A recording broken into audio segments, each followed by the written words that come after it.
અત્યારે હાલ air quality index AQIમાં વધારો જોવા મળ્યો છે. તો અમારા સેન્સર્સ દ્વારા જે અમને રિઝલ્ટ્સ મળ્યા છે એ પ્રમાણે લગભગ 250થી 300 જેવો AQI અમુક સ્થળોએ જોવા મળ્યો છે, જેવા કે ચોક છે કે જ્યાં ખૂબ વધારે પ્રમાણમાં ટ્રાફિક હોય એવા બધા વિસ્તારોમાં જોવા મળ્યા છે.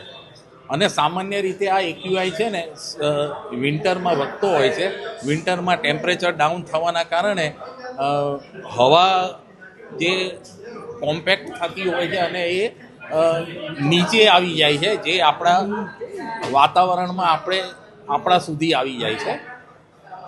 એટલે વિન્ટર સિઝનમાં સામાન્ય રીતે AQI વધતા હોય છે ટેમ્પરેચર ઘટવાના કારણે.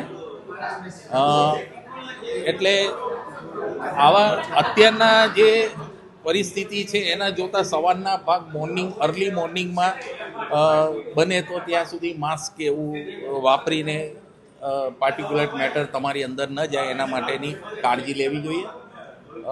થોડોક સહેજ તડકો આવી ગયા પછી જો આપણે નીકળીએ તો ઘણું સારું રહે, બેનિફિટ રહે. બાકી ઠંડકમાં અત્યારે જે ટેમ્પરેચર ડાઉન થવાના કારણે આ પ્રકારની પરિસ્થિતિ ઊભી થઈ છે. હવે આવા સંજોગો નોર્મલી વધશે, કારણ કે આપણે જે વાહનોનો ખૂબ મોટા પ્રમાણમાં ઉપયોગ થઈ રહ્યો છે, પછી વૃક્ષારોપણમાં પણ આપણે ઘણું કરવું પડે તેમ છે. એટલે પછી કન્સ્ટ્રક્શન એક્ટિવિટીઝ ખૂબ વધી ગઈ છે આપણા શહેરમાં. હવે આ તમામ વસ્તુઓને કંટ્રોલ કરવું જ પડશે, અન્યથા આપણે આ જે અત્યારે આવ્યું છે ફક્ત વિન્ટરમાં આવે છે એ આખું વર્ષ પણ રહી શકે અથવા વિન્ટરમાં વધી શકે. એટલે AQI ઘટાડવા માટે